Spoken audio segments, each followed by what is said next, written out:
జగన్మోహన్ రెడ్డి గారు ఈరోజు మీరు మీ ఎమ్మెల్యేలు ఎమ్మెల్సీలతో అసెంబ్లీకి వచ్చారు.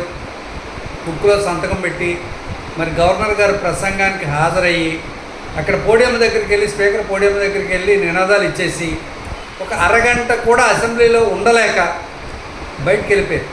అంటే మీరు ఏంటి, మీ పరిస్థితి ఏంటి? ప్రజాస్వామ్యం పట్ల మీకు ఏమైనా గౌరవం ఉందా? ప్రజాస్వామ్యాన్ని గౌరవిద్దాం అనుకుంటున్నారా, అవమానిద్దాం అనుకుంటున్నారా? అసెంబ్లీకి ఎందుకు రాలేకపోతున్నారు? మీ నాయకులు మాటలు చూస్తే కోటలు దాటుతున్నాయి. మా నాయకుడు పులి సింహం, అసలు ఆయన వీర విహారం చేసితే తట్టుకోలేక మరి యొక్క తెలుగుదేశం పార్టీ, జనసేన, బీజేపీ పార్టీలు మా నాయకుడికి ప్రతిపక్ష హోదా ఇవ్వడం లేదని చెప్పేసి చెప్తా ఉన్నారు. ప్రతిపక్ష హోదా ఇవ్వాలంటే భారతదేశంలో కొన్ని రూల్స్ అండ్ రెగ్యులేషన్స్, చట్టాలు మరి అన్నీ ఉన్నాయి. దాని ప్రకారం చూస్తే మనకి 1947 నుంచి స్వాతంత్రం వచ్చినప్పటి నుంచి జరిగినటువంటి ఎన్నికల్లో శాసనసభలైనా, రాజ్యసభలైనా, పార్లమెంట్లు అయినా సరే కూడా 10% కంటే ఎక్కువ సీట్లు సంపాదించుకున్న పార్టీని మాత్రమే ప్రతిపక్షంగా గుర్తించేటటువంటి సాంప్రదాయం, పద్ధతి నడుస్తూ ఉంది. అలా కాదు, పలానా రాష్ట్రంలో పలానా సంవత్సరంలో జరిగిన ఎన్నికల్లో ఇదిగో ఈ 10% కంటే తక్కువ వచ్చిన సీట్లు వచ్చినటువంటి వారికి ప్రతిపక్ష హోదా ఇచ్చారని చెప్పేసి మీరు అలాంటి ఉదాహరణలు ఏమైనా ఉంటే కనుక బయటపెట్టి ప్రభుత్వాన్ని నిలదీయచ్చు. మరి ముఖ్యంగా మీరు ఈ ఎన్నికల్లో గెలిచి ఇన్ని రోజులైనా కూడా ఒక్కసారి కూడా అసెంబ్లీలో మాట్లాడలేదు. మీ గొంతు ప్రభుత్వం నొక్కలేదు. మా యొక్క తెలుగుదేశం పార్టీ యొక్క సభ్యులు ఎవరో కూడా మీకు అసెంబ్లీలో మీకు ఎదురు తిరిగి మాట్లాడదు. అసలు మీరు అసెంబ్లీకి వచ్చి తగలడితే కదా ఏదైనా మాట్లాడటం, మీ వీర విహారాలు చూడటం, ప్రజలకు మీరు చేసేటటువంటి ప్రసంగాల తాలూకా వాడి వేడి తగలడం తెలుస్తూ ఉంటుంది. పేపర్ చూసే మెమ్మె పెప్పని చదివేటటువంటి మీరు అసెంబ్లీలో ఏం చేస్తారో ఏంటో ప్రజలకు తెలియాలి కదా.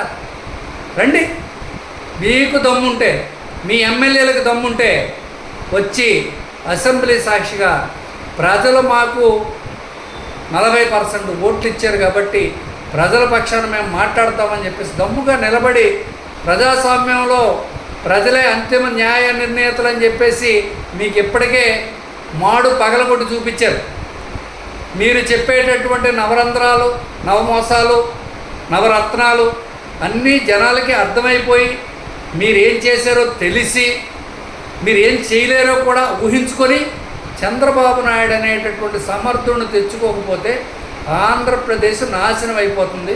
పవన్ కళ్యాణ్ గారు లాంటి వ్యక్తిని చంద్రబాబు నాయుడు గారికి తోడివ్వకపోతే ఈయన యువకుడు, ఆయన అనుభవజ్ఞుడు, వీళ్ళిద్దరు కాంబినేషన్లో వెళ్తే బాగుంటుందని ఆలోచించే ప్రజలు ఇవాళ తెలుగుదేశం, జనసేన, బీజేపీ అలయన్స్ని ఓటేసి గెలిపించారు.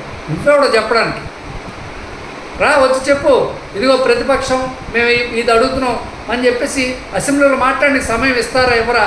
అసలు నేను మామూలుగానేమో ఎన్ని గంటలు మాట్లాడిస్తారు, ఎన్ని నిమిషాలు మాట్లాడి తెలుస్తుంది కదా. అసలు ఇప్పటిదాకా అసలు కనీసం అసెంబ్లీకి రాకంటే, సొల్లు కవర్లు బయట చెప్పడం కాకంటే మీరు అసెంబ్లీకి వస్తే బాగుంటుందనే ఉద్దేశం. ఎందుకంటే ఇవాళ అసెంబ్లీలో అసెంబ్లీ వర్గాలు ఒక మాటను చెప్తా ఉన్నాయని మన న్యూస్ ఛానల్స్లో చూస్తూ ఉన్నాం. మీ న్యూస్ ఛానల్లో కదా, బయట అన్ని న్యూస్ ఛానల్లో సర్క్యులేట్ అవుతుంది. గవర్నర్ ప్రసంగం 10 దినాల్లోకి రాదు. అసెంబ్లీలో స్పీకర్ స్థానంలో స్పీకర్ కూర్చొని నిర్వహించినటువంటి సభ రోజు మాత్రమే 10 దినాల్లోకి వస్తుంది అని చెప్పి, మరి మీరు రేపు వస్తారో రారు, మీరు పారిపోయినట్ట వస్తున్నట్ట రేపు తెలుస్తుందని చెప్పేసి అనుకుంటున్నాను. రండి రండి రండి.